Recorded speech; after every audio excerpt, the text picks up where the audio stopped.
Bon, eh ben, petite vidéo de conseil de lecture contre-culture.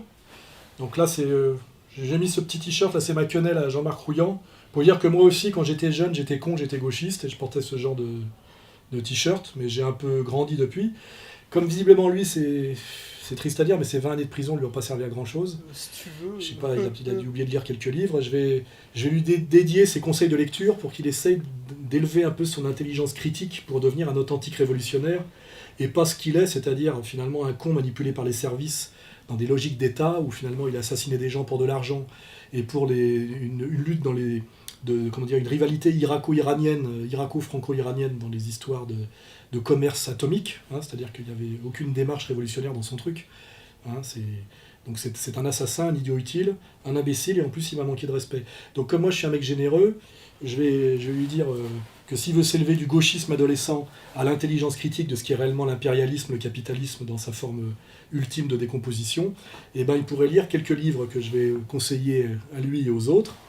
Alors d'abord, le Douglas Reed dont j'ai parlé dans les conseils de lecture d'été, parce qu'en fait il s'est tellement bien vendu qu'on est tombé immédiatement en rupture de stock. On ne pensait pas qu'un bouquin de 700 pages se vendrait aussi bien.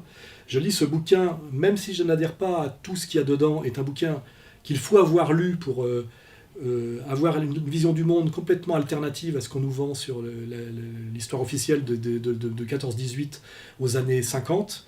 C'est incroyablement passionnant à lire, c'est incroyablement bien, comment dirais-je, sourcé, référencé. Comme je l'avais dit, c'est écrit par un ancien journaliste anglais du Times qui a été chargé dans les années 30 de suivre la montée d'Hitler au pouvoir et qui a découvert par un vrai travail de journaliste, parce que Rouillant n'a toujours pas compris, que en fait, l'Empire qui combattait Hitler l'avait aidé à accéder au pouvoir par tous les moyens.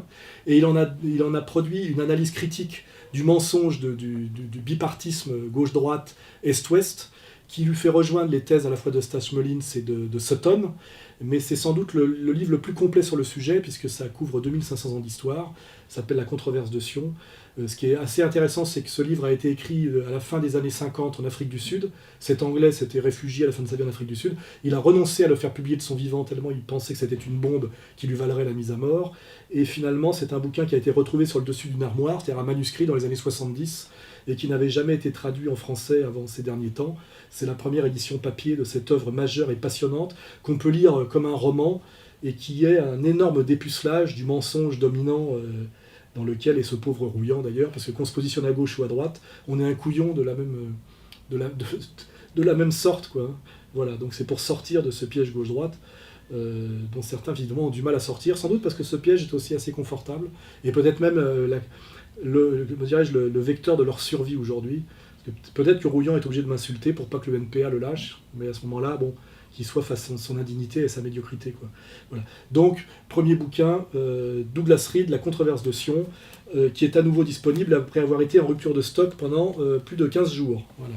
اللهم صل على محمد طب القلوب Deuxième bouquin édité par Contre-Culture et dont je suis très fier, on l'annonçait depuis un moment, c'est le bouquin de Cheikh Imran Hossein qui s'appelle Jérusalem dans le Coran.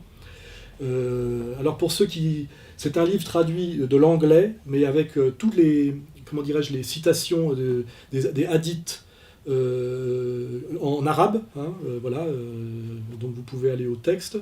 Et surtout, c'est une traduction que nous avons entièrement refaite et qui n'est pas du tout la mauvaise traduction très approximative qui circule sur Internet. Elle a été entièrement refaite par Anne, une éminente traductrice de chez nous que je remercie. Ce livre, par rapport à ce qui circule en français de Cheikh Imran Hossein, est un livre d'une très grande qualité de traduction, de mise en page, de notes, etc., etc. Il est au niveau de la qualité du livre en anglais. Voilà. Je rappelle qu'effectivement Cheikh Imran Hossein nous a donné à nous, Contre-Culture, l'autorisation et les droits exclusifs de ses œuvres en langue française. Nous commençons par Jérusalem dans le Coran, qui est un livre passionnant qui rejoint, en s'appuyant sur la théologie islamique touchant à la fin des temps, qui rejoint toutes mes analyses et qui rejoint aussi la manière dont Jovanovic interprète l'Apocalypse de Jean à la lumière de l'évolution de Wall Street. Donc il y a c'est quelque chose de passionnant, de très éclairant, qui donne envie d'aimer un certain islam, ce qui est important en cette période de diabolisation, qui rejoint totalement les géopoliticiens comme Choprade ou comme Douguin, qui a d'ailleurs fait la traduction de mon bout de Comprendre l'Empire en russe. Et c'est voilà, il faut lire Soral, il faut lire Douguin, il faut lire Choprade, il faut lire Cheikh Imran Hossein. C'est la contribution musulmane et islamique à l'intelligence du monde et à la catastrophe qui vient. Voilà, et qui dit bien quelles sont les alliances saines et nécessaires et coraniquement validées, quels sont les pièges auxquels il faut échapper, où va le monde. Et ce qui est intéressant, c'est que ça converge totalement avec l'eschatologie catholique. Hein, voilà. Donc il y a très longtemps qu'on l'annonçait, il est enfin sorti. C'est le livre, comment dirais-je, en plus du Coran évidemment, qu'il faut avoir lu pour ce qui est de, comment dirais-je, de la production islamique. Je pense que c'est beaucoup plus intéressant à lire que les bouquins de Tariq Ramadan. Hein. Excusez-moi. Bon. Et voilà. Et nous l'éditons, c'est chez Contre-Culture. C'est un magnifique livre, magnifiquement traduit et qui respecte totalement le travail de Cheikh Imran Hossein, que je salue ici respectueusement et humblement. Voilà. Vous n'hésitez pas, Jacques Attali, dans votre livre, et c'est vraiment une thèse qui fera beaucoup parler, vous n'hésitez pas à mettre à la poubelle la thèse de Max Weber qui dit en gros que l'éthique protestante est l'essence du capitalisme, du développement du capitalisme au XVIIIe et au XIXe siècle. Je ne dis pas que cette thèse n'est pas valable. D'abord, Max Weber, qui est un immense érudit, un grand historien, écrit à la fin du XIXe siècle, et il ne pouvait pas connaître tous les travaux qui ont suivi, en particulier de l'école française, qui a bien montré que le capitalisme n'a pas commencé comme lui le croyait avec les Pays-Bas et l'Angleterre au XVIIIe siècle, mais a commencé au moins au XIIe siècle en Flandre, et bien avant. Donc si le capitalisme commence au XIIe siècle, il est évidemment antérieur au protestantisme. En quelque sorte, le protestantisme va constituer à la fois un retour aux sources, puisque c'est l'abandon de l'interdiction de la richesse que le christianisme a installé, c'est le retour au texte de l'Ancien Testament. De ce point de vue, le protestantisme retrouve les textes juifs et l'attitude juive, et on peut, pour résumer de façon simpliste, dire qu'au fond, le protestantisme, c'est le second étage de la fusée du capitalisme ou de l'économie de marché, mais il ne faut pas oublier qu'il n'y a pas de second étage d'une fusée s'il n'y a pas eu le premier. Et le premier, c'est évidemment le monothéisme juif. J'en ai parlé pas mal dans mes vidéos. Pour ceux qui ont lu Les Juifs, le monde et l'argent, qui est le bouquin où Attali se vante communautairement en disant ce qui est totalement vrai, que c'est les Juifs qui ont inventé le capitalisme, c'est-à-dire le marché avec un grand M, c'est-à-dire un monde dans lequel la valeur d'échange passe avant la valeur d'usage, et ce qu'il explique parfaitement par sa métaphore du pantalon à une jambe. Hein. Jusqu'à ce qu'un certain moment, Moshe téléphone à Christian et dit « J'ai une affaire formidable pour toi, des pantalons, $49. » Ah, formidable, 49, c'est formidable, je les prends.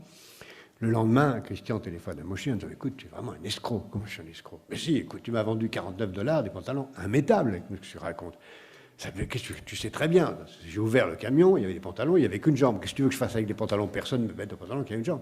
Tu n'as rien compris, c'est pas fait pour mettre, c'est fait pour acheter, pour vendre, pour acheter, pour vendre. Et c'est exactement la meilleure leçon qu'on puisse avoir sur ce qui se joue en ce moment, si vous voulez comprendre ce qui se passe dans le système financier moderne. C'est tout, vous avez tout compris quand vous avez compris cette histoire. Le livre donc d'Attali, qui est un livre qu'on pourrait considérer comme antisémite si c'est pas lui qui l'avait écrit, puisqu'il dit les Juifs ont inventé le capitalisme, sont les accoucheurs du monde moderne, et l'ont inventé dans sa version jusque dans sa version la plus moderne, qui est le capitalisme abstrait, hautement spéculatif, où il dit bien d'ailleurs que un pantalon ne peut avoir qu'une jambe, car il n'est pas fait pour être porté, il est fait pour être vendu. Voilà. C'est assez drôle d'ailleurs, parce que c'est très dangereux comme plaisanterie, mais il l'a sorti à mon avis à usage interne, d'ailleurs avec le petit chapeau sur la tête. C'était pas fait pour être entendu par des crétins de Goy, le fameux Christian auquel il pense et auquel il s'adresse. Voilà. Donc en fait, pour finir ma digression, ce bouquin, Le Monde, les Juifs et l'argent, n'est jamais que le énième plagiat de Attali, qui n'est qu'un copieur permanent, qui avait copié Spengler, je crois, parce que ces nègres, en général, ne lui citent pas ses sources, est un plat plagiat de ce livre majeur de Werner Sombart, qui s'appelle « Les Juifs et la vie économique ». C'est le livre le plus complet, le plus profond, le plus intelligent, et c'est un livre de sociologie. Hein.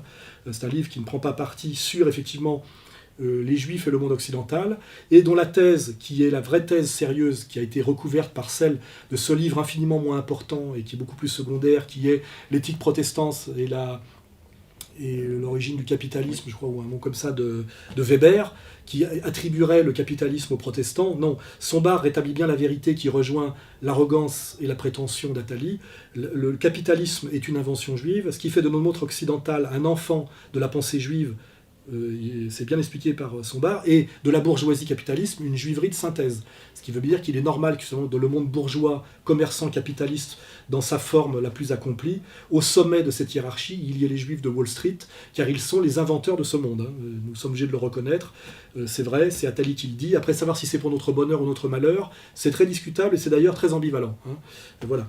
Donc, ce livre de Werner Sombart, qui est un livre écrit en 1910 ou 11, qui est l'un des grands sociologues allemands, a été bizarrement traduit une fois en français en 1920 ou 21, et jamais réédité et traduit depuis, car c'est comme, je veux dire, les livres d'Israël Schack ou les livres de Bernard Lazare, c'est un livre gênant. C'est un livre gênant parce que c'est un livre qui pourrait effectivement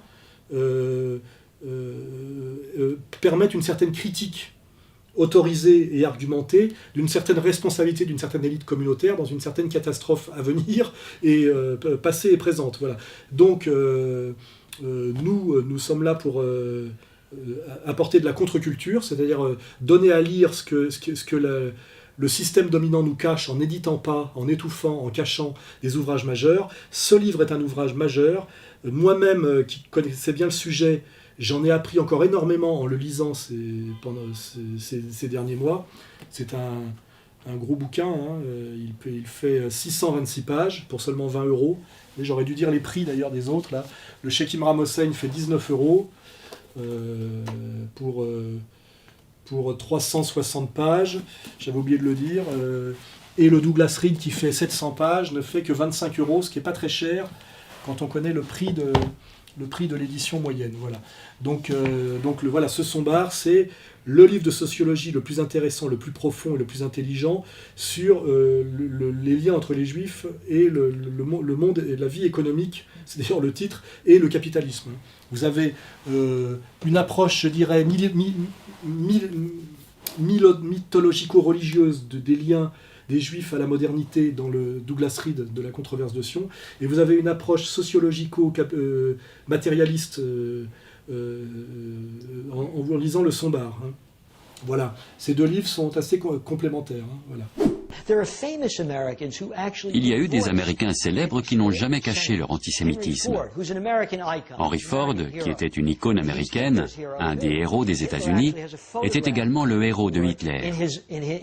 Hitler avait accroché une photo de Ford au siège de son parti à Berlin, parce que dans les années 20, Ford avait écrit une série d'articles, puis un livre, devenu un best-seller, intitulé « L'Internationale juive », qui racontait comment les hommes d'affaires juifs conspiraient pour détruire les fondements de la société américaine. Comment ils propageaient une culture décadente en produisant des films pornographiques et en publiant des romans où s'étalait le sexe. Comment ils étaient derrière les trafiquants d'alcool et responsables de toutes sortes de scandales. Ford dénonçait cette conspiration qui n'avait pour but que de s'attaquer à l'Amérique de ceux qui aimaient leur travail, qui se contentaient de peu et produisaient. Ford était devenu très populaire. Il aurait pu se présenter aux élections présidentielles dans les années 20 et être élu.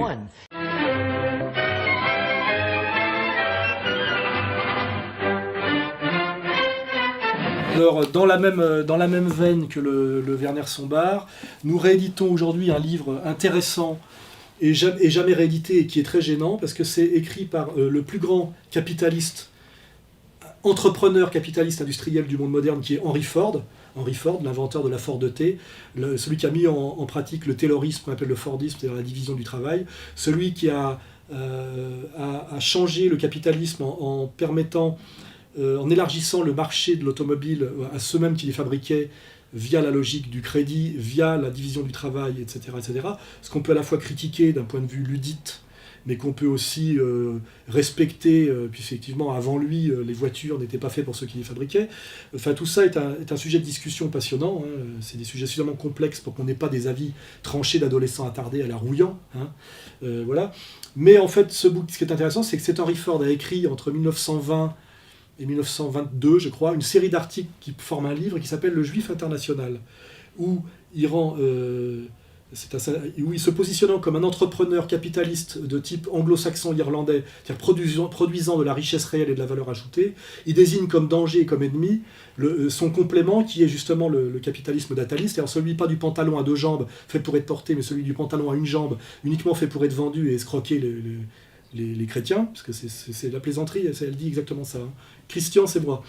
Voilà. Et en fait, Henry Ford a osé en 1920 désigner comme danger pour le monde capitaliste lui-même et pour la paix du monde, finalement, à l'intérieur du capitalisme, le capitalisme hautement spéculatisme financier, comprador, non créateur d'emplois et de richesses. Ça avait beau être le plus grand capitaliste du monde et le plus grand des plus grosses fortunes du monde, il a été soumis et sommé de s'excuser et il a renoncé à toute parole publique, je crois, dans les années 30, parce qu'effectivement, il a découvert que le système de crédit, c'est-à-dire la banque, était plus forte que lui, et qu'au-dessus, effectivement, du capitalisme entrepreneurial, il y avait le capitalisme bancaire de prêt et de dette, et que finalement, il n'a pas eu les moyens, lui, un des hommes les plus riches du monde, et le plus grand entrepreneur du monde, de, comment dirais-je, de garder ses idées, ce qui n'est pas mon cas.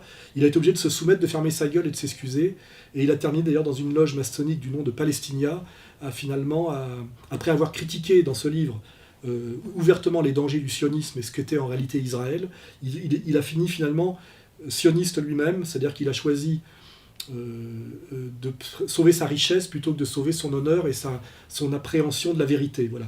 C'est un document très intéressant qui n'est jamais réédité parce que très gênant, parce que c'est un livre éminemment antisémite, mais pas par un imbécile, par un des maîtres du capitalisme entrepreneurial, c'est-à-dire Henry Ford lui-même, et édité dans les années 20. Et ça explique un peu ce que c'était le climat de l'entre-deux-guerres, ce que Annie Lacroix-Ritz a du mal à comprendre parfois quand elle n'étudie qu'une partie de ce qu'elle appelle les problèmes et les questions de la synarchie. Et c'est un témoignage intéressant sur lequel je ne prends pas parti et que nous devions, nous, à Contre-Culture, de rendre accessible au public, puisque c'est le genre de livre qui n'est pas interdit, mais qui est systématiquement caché, occulté, pour que les citoyens, les gens qui s'intéressent au monde dans sa complexité, n'aient pas accès à certaines visions du monde, à certains argumentaires, et qu'ils soient soumis finalement, sans s'en rendre compte, à l'idéologie dominante, voilà, qui est toujours le monde amputé de la moitié de ses déterminants. Hein, voilà. Et ce livre vaut 15 € pour 255 pages. Livre passionnant, exactement comme plus facile à lire que celui de Sombart, plus polémique, un peu moins profond bien sûr, parce que c'est Henry Ford qui l'écrit et pas un maître de la sociologie allemande. Mais voilà, vous pouvez aussi lire ces 2 livres-là. Celui-là pour vous amuser parce que c'est plus polémique, et celui-là pour aller au fond des choses, et vous verrez qu'ils s'articulent et qu'ils sont cohérents et compatibles. Hein, voilà. Ce qui veut dire que Henry Ford n'était pas un imbécile. Enfin, le choc des textes, entre le punch de Mike Tyson, le swing de Floyd Patterson et le jeu de jambes de Cassius Clay, ou si vous préférez, Mohamed Ali. J'ai eu l'honneur et l'heureuse opportunité de rencontrer Félix Nietzsche. C'est un samouraï. Alors, après des livres très sérieux comme le Sombart, le Douglas Reed, le Henry Ford, là nous avons quelque chose de plus littéraire et plus récréatif. C'est le 3e opus de Félix Nietzsche qui s'appelle Vis Comica, et qui sont, comme les 2 autres, qui se vendent très bien, tant mieux d'ailleurs, parce que ça nous fait plaisir, des textes, hein, des petits textes, ce que j'appelle moi des texticules, qui critiquent la réalité contemporaine, à partir avec une très belle plume, mais aussi une vraie intelligence critique. C'est-à-dire que c'est marrant parce que Félix Nietzsche ressemble un peu à Rouillant, mais Rouillant pourrait prendre des cours d'intelligence anticapitaliste et de marxisme sérieux chez Nietzsche, qui est un trotskiste virtuose. C'est lui d'ailleurs qui a préfacé, je le rappelle, un bouquin que Rouillant devrait lire aussi pour arrêter de déconner à plein tube, qui est La question juive de Marx. Hein, voilà. Donc ça s'appelle Vis Comica, donc ce sont comme les 2 précédents, des textes courts et très très corrosifs. C'est un peu dans la veine de Léon Bloy. C'est ce que pourrait faire, comme dirais-je, Marc-Édouard Nab si son cerveau s'était pas bloqué à partir de l'âge de 25 ans et qu'il n'était pas devenu un ado attardé, sans aucune culture politique ni conceptuelle. Donc c'est bien mieux écrit que Nab, je le dis toujours, et bien plus subversif et bien plus intelligent. Voilà. C'est très égalité-réconciliation comme vision. C'est très méchant, très bien écrit. Et c'est un vrai bonheur, ce sont des petits textes, c'est un vrai bonheur de les lire. Ça me fait penser un peu aussi à Philippe Muret, vous voyez, là, quand on se félicitait du génie critique et du style de Philippe Muret. C'est à mon avis, si on a la critique littéraire, le monde de l'édition et la domination communautaire impériale s'était pas aggravé à ce point sur la France, il y a encore 25 ans, Félix serait invité dans les émissions littéraires, invité chez Jean Edernalier, et son livre aurait accès aux librairies, parce que c'est vraiment un bon. Aujourd'hui, il en est réduit à publier chez Contre-Culture. Aucun éditeur d'occupation, on va dire, n'oserait l'éditer tout en admettant en privé que c'est sans doute le meilleur. Voilà. Donc voilà, vous avez acheté et lu les autres, ça vaut 10 €. C'est vraiment très agréable, très drôle à lire, et en plus c'est intelligent, et c'est aussi... idéologiquement sur la bonne ligne, quoi. Voilà. Donc pareil, Rouillant, si tu veux être un peu moins ridicule quand tu t'exprimes en crachant des cailloux marxistes-léninistes avec la bouche, parce que vraiment, on dirait, tu parles comme un jdanovien, quoi. Tu as deux nationalismes fondamentalement différents. Tu as le nationalisme d'une nation qui oppresse d'autres nations, dont une nation impérialiste, et tu as un nationalisme qui résiste à cette oppression. Par exemple, on fait un comité de soutien sur la Palestine. Il y a des anards et des autonomes qui viennent et disent « ouais, mais on ne défend pas la création d'un État, etc. etc. » C'est comme s'ils comparaient une lutte de libération nationale, c'est-à-dire une lutte de libération contre l'impérialisme, avec un petit truc, le chauvinisme et la merdouille réactionnaire que tu as avec le drapeau français en France. Ça n'a aucun rapport. Aucun. On dirait c'est vraiment le plouc qui essaye de maîtriser le concept, quoi. Je veux dire, c'est pas de la finesse, quoi. Tu n'es pas dans l'esprit de finesse, ce n'est pas toi, Rouillant. Donc si tu lisais Nietzsche, peut-être ça pourrait t'aider un peu, la Félix Nietzsche, le gars de chez nous. Voilà. Tout ça pour 10 €. Voilà. J'aime bien Rouillant, c'est un peu mon petit bonhomme en ce moment-là.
Alors là, effectivement, c'est un peu moins joli à montrer, mais je suis obligé, je rappelle, puisque la vidéo va être mise en ligne au début du mois, que le 11 septembre sort une œuvre qui fera date, qui est une bande dessinée scénarisée par Alain Soral, votre serviteur, dialoguée par Dieudonné, et dessinée, illustrée par notre ami Zéon, voilà, et que ça s'appelle Yacht People, tome 1, Quenelle en haute mer, puisque ça sera en 2 épisodes. Là, c'est les 42 premières pages, premier épisode, et que ça sort le 11 septembre. Donc pour l'instant, je peux vous montrer que c'est de photocopie, puisque c'est à l'imprimerie. Donc si vous voulez voir du Soral, du Zéon et du Dieudonné ensemble, et quelque chose dans l'ordre de la quenelle, qui est de la quenelle stratosphérique, vous pouvez déjà préacheter, commander, vous intéresser à cet ovni qui, à mon avis, ne sera pas sélectionné à Angoulême, quoique, qui est effectivement qui ne peut s'apparenter qu'à Vimain de la grande époque de Raoul Tenieux contre les Druzes, mais qui est très au-dessus en termes de causticité, d'humour et d'intelligence de tout ce que la BD produit aujourd'hui, de bêtises crasses pour ados boutonneux, peut-être excepté le Riyad Satouf et son Pascal Brutal, qu'on peut trouver plutôt pas mal. Voilà. Intéressez-vous, lisez, commandez Yacht People, tome 1, Quenelle en haute mer. Voilà. C'est du Soral, Dieudonné, Zéon. C'est du lourd. Voilà. Faire du pain loup dans son berceau, bandé déjà comme un taureau, Donc maintenant, pour la fin, dans le plus récréatif, exactement comme je disais dans la vidéo du mois pour Sanguistera, nous sommes aussi des défenseurs du patrimoine français et de la gauloiserie. Hein, voilà, nous ne sommes pas inféodés, soumis à d'autres univers, à d'autres visions du monde. Et donc dans la défense de l'esprit français de la gauloiserie, qui fait qu'on aime Audiard, Céline, les banderoles de footballeurs des ultras du COP Boulogne, j'adorais les banderoles sur les ch'tis, j'ai trouvé excellentes. Nous rééditons quelque chose de fondamental qui est ce qu'on appelle ce chansonnier étudiant, voyez, qui m'a été transmis par mon père sur son lit de mort, dont il était un des rééditeurs, je crois, quand il a été à la Corpo de l'Université de droit de Lyon dans l'immédiate après-guerre. Alors c'est la compilation quasi exhaustive de toutes les chansons paillardes, toutes les chansons de corps de garde et toutes les chansons de Carabin. Hein, il y en a, ça fait 180 pages, avec les partitions musicales et des très jolies illustrations, en linogravure, je crois. Et là, il y a tout le génie français paillard, populaire, qui renvoie à Rabelais, à Villon, aux 100 000 verges aussi peut-être d'ailleurs de Verlaine. Et surtout, c'est très utile parce que tout le monde connaît ces chansons. Donc là, je regarde la table des matières. Tout le monde connaît vaguement ces chansons, mais là, il y a tous les couplets. Vous avez formé le monôme, Vive les étudiants, De profundis morpionibus, Les trois orfèvres, La pompe à merde, Le père Panlou, Le cordonnier Pamphile. Enfin, il y en a comme ça, Les poils du cul, Les 100 louis d'or, Les moines de Saint-Bernardin. Il y a tout, hein, c'est la totale. Hein. Et avec les partitions musicales et tous les couplets. Parce que moi, je connais les morpions, mais là, il y a les 12 couplets, vous voyez, et avec la partition musicale. Hein. Donc, pour chanter entre vous, au restaurant ou dans vos réunions, etc. C'est très politiquement incorrect sans doute. Ça va agacer les féministes parce que voilà, ça va pas plaire à certains musulmans, mais c'est pas grave. Hein, on est en France ici, donc voilà, qui comprennent bien que moi je suis copain avec eux, mais que je ne les oblige pas à manger du porc, qui m'empêche pas à chanter, qui m'empêche pas de chanter. Trois orfèvres à la Saint-Éloi. Ou la digue du cul qui bande et qui décharge. Hein, ça fait partie du patrimoine culturel français. Je connais bien, moi, ces chansons-là, parce que j'ai 50 piges, mais nos jeunes générations ne les connaissent pas. Donc, les étudiants, les amoureux de la France d'Audiard, les gens attachés au patrimoine culturel français populaire. Voilà, vous pouvez aujourd'hui avoir la totale pour 12 €, ce très joli petit chansonnier étudiant qui compile, je le dis, toutes les chansons de corps de garde, de Carabin, voilà, qui sont le patrimoine français populaire, qui est un peu en voie de disparition, sous la pression du politiquement correct, du féminisme débile, et effectivement, et de la haine de soi qui est produite par nos élites pour systématiquement faire que les Français haïssent tout ce qui est profondément français. Il faudrait se poser la question sur qui y a intérêt et pourquoi. Voilà. Donc je suis fier d'être français, je suis fier du patrimoine culturel français, je suis fier d'être un Français du peuple, et donc j'apprends, je chante et je fais apprendre les chansons françaises issues de la tradition des carabins, des étudiants et des corps de garde. Voilà.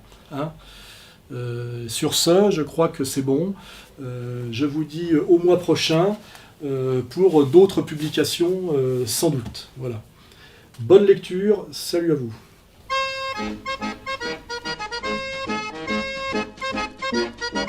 La digue du cul en revenant de Nantes, la digue du cul en revenant de Nantes, de Nantes à Montaigu, la digue, de Nantes à Montaigu, la digue du cul. La digue du cul, je rencontre une belle, la digue du cul, je rencontre une belle, qui dormait le cul nul, la digue, qui dormait le cul nul, la digue du cul. Qui est un livre passionnant, qui rejoint, en s'appuyant sur la théologie islamique touchant à la fin des temps, qui rejoint toutes mes analyses, et qui rejoint aussi la manière dont Jovanovic interprète l'Apocalypse de Jean à la lumière de l'évolution de Wall Street. Donc il y a, c'est quelque chose de passionnant, de très éclairant, qui donne envie d'aimer un certain islam, ce qui est important en cette période de diabolisation, qui rejoint totalement les géopoliticiens comme Choprad ou comme Dugin, qui a d'ailleurs fait la traduction de mon bout de Comprendre l'Empire en russe. Et c'est voilà, il faut lire Soral, il faut lire Dugin, il faut lire Choprad, il faut lire Shekim Ramosein. C'est la contribution musulmane et islamique à l'intelligence du monde et à la catastrophe qui vient. Voilà, et qui dit bien quelles sont les alliances saines et nécessaires et coraniquement validées, quels sont les pièges auxquels il faut échapper, où va le monde. Et ce qui est intéressant, c'est que ça converge totalement avec l'eschatologie catholique. Hein, voilà. Donc il y a très longtemps qu'on l'annonçait, il est enfin sorti. C'est le livre, comment dirais-je, en plus du Coran évidemment, qu'il faut avoir lu pour ce qui est de, comment dirais-je, de la production islamique. Je pense que c'est beaucoup plus intéressant à lire que les bouquins de Tariq Ramadan. Hein. Excusez-moi. Bon. Et voilà. Et nous l'éditons, c'est chez Contre-Culture. C'est un magnifique livre, magnifiquement traduit et qui respecte totalement le travail de Shekim Ramosein que je salue ici respectueusement et humblement. Voilà. Vous n'hésitez pas, Jacques Attali, dans votre livre, et c'est vraiment une thèse qui fera beaucoup parler, vous n'hésitez pas à mettre à la poubelle la thèse de Max Weber qui dit en gros que l'éthique protestante est l'essence du capitalisme, du développement du capitalisme au XVIIIe et au XIXe siècle. Je ne dis pas que cette thèse n'est pas valable. D'abord, Max Weber, qui est un immense érudit, un grand historien,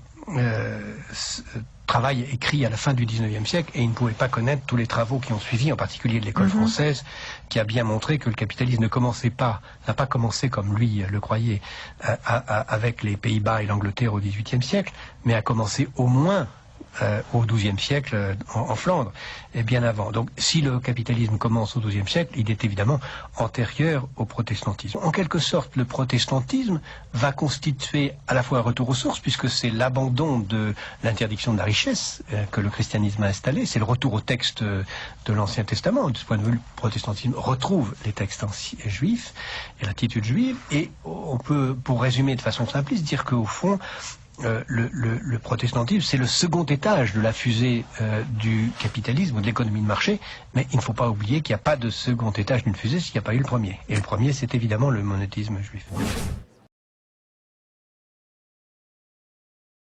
J'en ai parlé pas mal dans mes vidéos.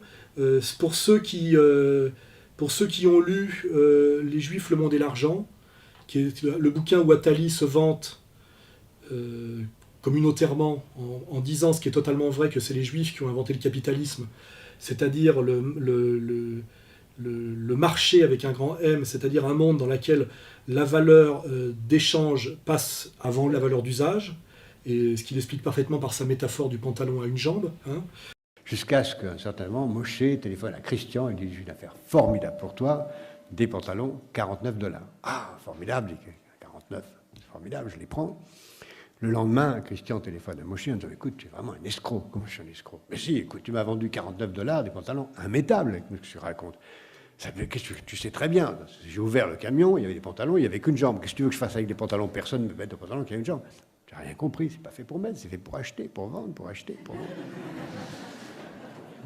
Et c'est exactement la meilleure leçon qu'on puisse avoir sur ce qui se joue en ce moment, si vous voulez comprendre ce qui se passe dans le système financier moderne. C'est tout, vous avez tout compris quand vous avez compris cette histoire. Le livre donc d'Attali, qui est un livre qu'on pourrait considérer comme antisémite si c'est pas lui qui l'avait écrit, puisqu'il dit les Juifs ont inventé le capitalisme, sont les accoucheurs du monde moderne, et l'ont inventé dans sa version jusque dans sa version la plus moderne, qui est le capitalisme abstrait, hautement spéculatif, où il dit bien d'ailleurs que un pantalon ne peut avoir qu'une jambe, car il n'est pas fait pour être porté, il est fait pour être vendu. Voilà. C'est assez drôle d'ailleurs, parce que c'est très dangereux comme plaisanterie, mais il l'a sorti à mon avis sans et jamais réédité, et qui est très gênant, parce que c'est écrit par le plus grand capitaliste, entrepreneur capitaliste industriel du monde moderne, qui est Henry Ford, l'inventeur de la Ford T, celui qui a mis en pratique le taylorisme, qu'on appelle le Fordisme, c'est-à-dire la division du travail, celui qui a changé le capitalisme en permettant en élargissant le marché de l'automobile à ceux mêmes qui les fabriquaient via la logique du crédit, via la division du travail, etc., ce qu'on peut à la fois critiquer d'un point de vue ludite, mais qu'on peut aussi respecter, puisqu'effectivement, avant lui, les voitures n'étaient pas faites pour ceux qui les fabriquaient. Enfin, tout ça est un sujet de discussion passionnant. Hein. C'est des sujets suffisamment complexes pour qu'on n'ait pas des avis tranchés d'adolescents attardés à la Rouillant. Hein. Voilà. Mais en fait, ce qui est intéressant, c'est que cet Henry Ford a écrit entre 1920 et 1922, je crois, une série d'articles qui forment un livre qui s'appelle Le Juif international, où il rend... où il se positionnant comme un entrepreneur capitaliste de type anglo-saxon irlandais, c'est-à-dire produisant de la richesse réelle et de la valeur ajoutée, il désigne comme danger et comme ennemi son complément qui est justement le capitalisme nataliste, c'est-à-dire celui pas du pantalon à 2 jambes fait pour être porté, mais celui du pantalon à 1 jambe uniquement fait pour être vendu et escroquer les chrétiens, parce que c'est la plaisanterie, elle dit exactement ça. Hein. Christian, c'est moi. Voilà. Et en fait, Henry Ford a osé en 1920 désigner comme danger pour le monde capitaliste lui-même et pour la paix du monde, finalement, à l'intérieur du capitalisme, le capitalisme hautement spéculatisme financier, comprador, non créateur d'emplois et de richesses.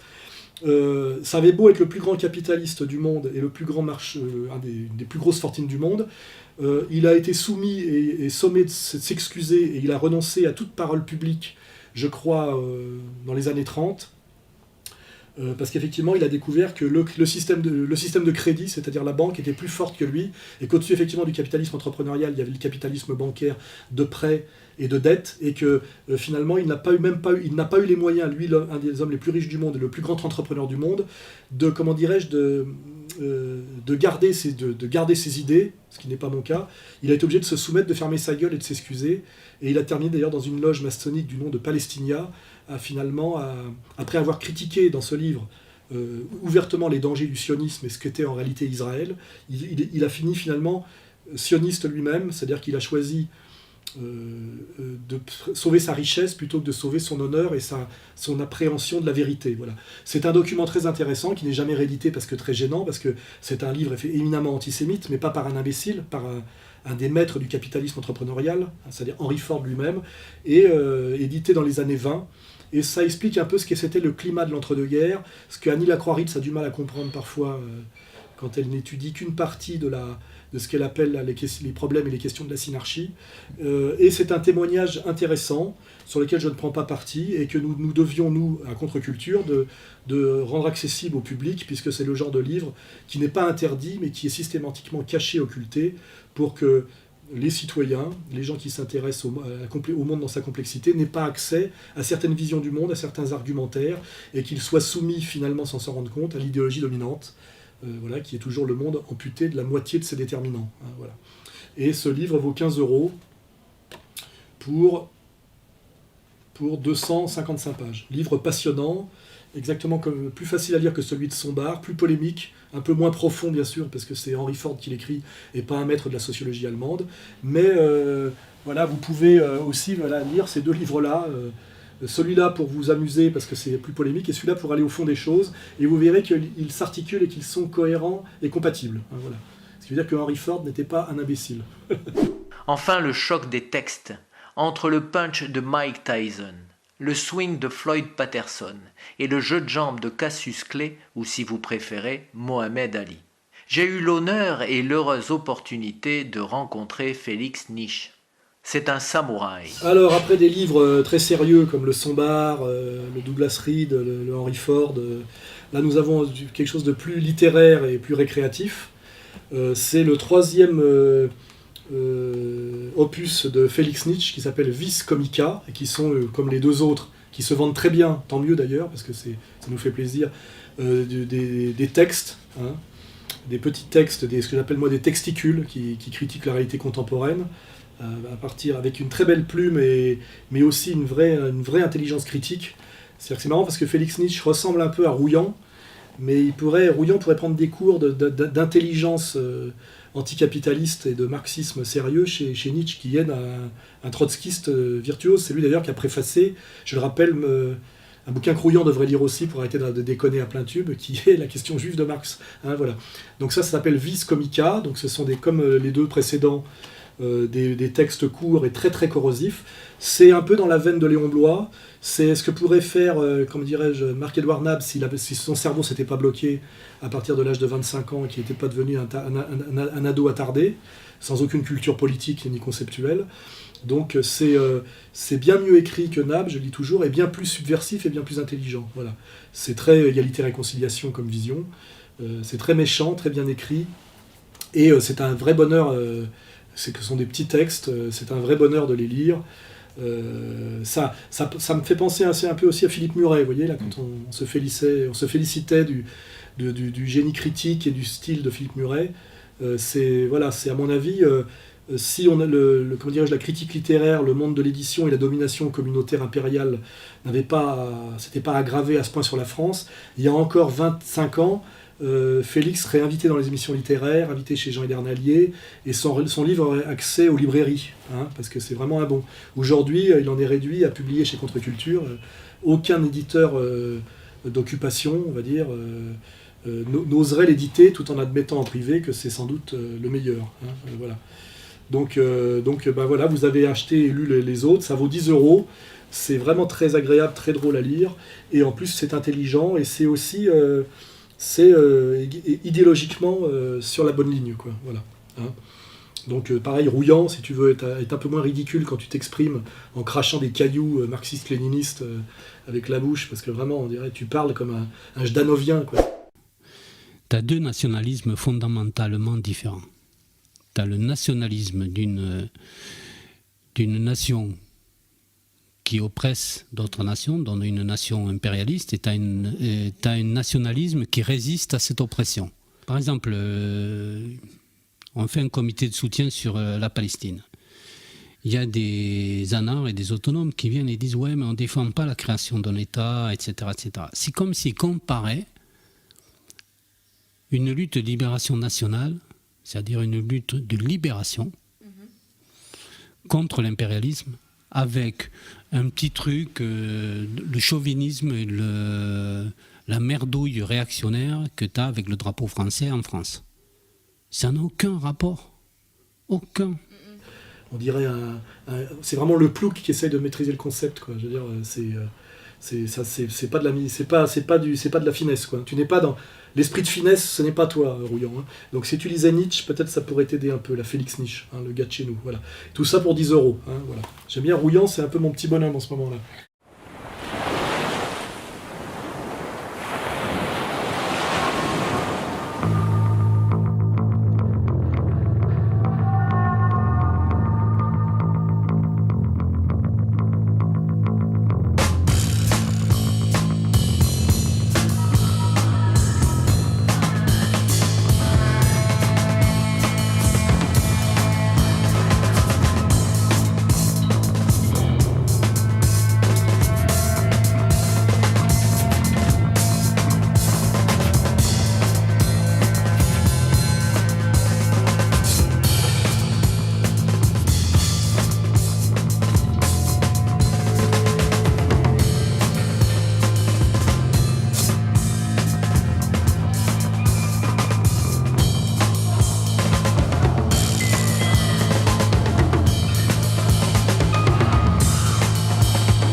Alors là, effectivement, c'est un peu moins joli à montrer, mais je suis obligé. Je rappelle, puisque la vidéo va être mise en ligne au début du mois, que le 11 septembre sort une œuvre qui fera date, qui est une bande dessinée scénarisée par Alain Soral, votre serviteur, dialoguée par Dieudonné, et dessinée, illustrée par notre ami Zéon. Voilà, et que ça s'appelle à usage interne. D'ailleurs avec le petit chapeau sur la tête, c'était pas fait pour être entendu par des crétins de Goy, le fameux Christian auquel il pense et auquel il s'adresse. Voilà. Donc en fait, pour finir ma digression, ce bouquin, Le Monde, les Juifs et l'argent, n'est jamais que le énième plagiat de Attali, qui n'est qu'un copieur permanent, qui avait copié Spengler, je crois, parce que ces nègres, en général, ne lui citent pas ses sources, est un plat plagiat de ce livre majeur de Werner Sombart, qui s'appelle « Les Juifs et la vie économique ». C'est le livre le plus complet, le plus profond, le plus intelligent Et c'est un livre de sociologie. Hein. C'est un livre qui ne prend pas parti sur, effectivement, les Juifs et le monde occidental, et dont la thèse, qui est la vraie thèse sérieuse, qui a été recouverte par celle de ce livre infiniment moins important et qui est beaucoup plus secondaire, qui est l'éthique protestante et l'origine du capitalisme, je crois, ou un mot comme ça, de Weber, qui attribuerait le capitalisme aux protestants. Non, Sombart rétablit bien la vérité qui rejoint l'arrogance et la prétention d'Attali. Le capitalisme est une invention juive, ce qui fait de notre monde occidental un enfant de la pensée juive, c'est bien expliqué par Sombart, et de la bourgeoisie capitalisme, une juiverie de synthèse. Ce qui veut dire qu'il est normal que dans le monde bourgeois, commerçant, capitaliste, dans sa forme la plus accomplie, au sommet de cette hiérarchie, il y a les Juifs de Wall Street, car ils sont les inventeurs de ce monde. Hein. Nous sommes obligés de le reconnaître. C'est vrai, c'est Attali qui le dit. Après, savoir si c'est pour notre bonheur ou notre malheur, c'est très discutable et c'est d'ailleurs très ambivalent. Hein. Voilà. Donc, ce livre de Werner Sombart, qui est un livre écrit en 1910 ou 11, qui est l'un des grands sociologues allemands, a été bizarrement traduit une fois en français en 1920 ou 21, et jamais réédité et traduit depuis, car c'est comme, je veux dire, les livres d'Israël Schack ou les livres de Bernard Lazare, c'est un livre gênant. C'est un livre gênant parce que c'est un livre qui pourrait effectivement permettre une certaine critique autorisée et argumentée d'une certaine responsabilité d'une certaine élite communautaire dans une certaine catastrophe à venir, et passée et présente. Voilà. Donc, nous sommes là pour apporter de la contre-culture, c'est-à-dire donner à lire ce que le système dominant nous cache en n'éditant pas, en étouffant, en cachant des ouvrages majeurs. Ce livre est un ouvrage majeur. Moi-même, qui connaissais bien le sujet, j'en ai appris encore énormément en le lisant pendant ces derniers mois. C'est un gros bouquin, hein. Il fait 626 pages pour seulement 20 €. Mais j'aurais dû dire les prix d'ailleurs des autres. Là.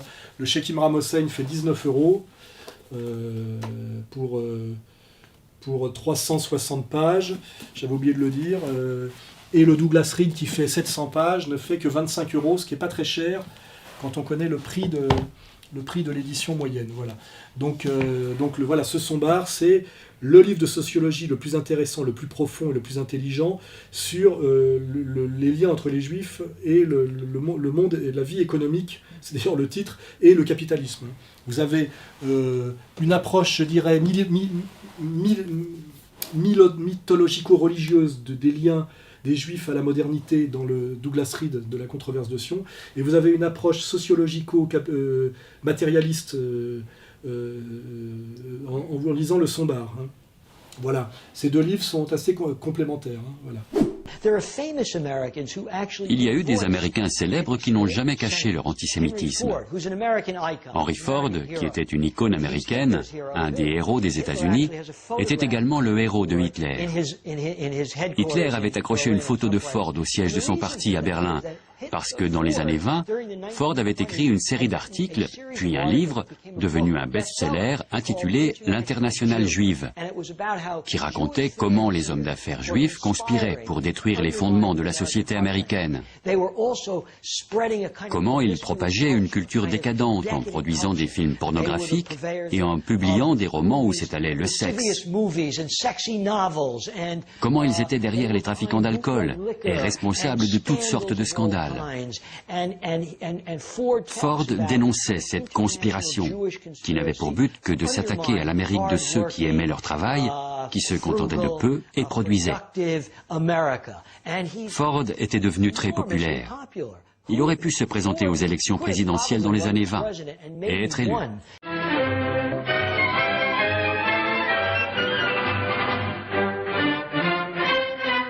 Alors, dans la même veine que le Werner Sombart, nous rééditons aujourd'hui un livre intéressant.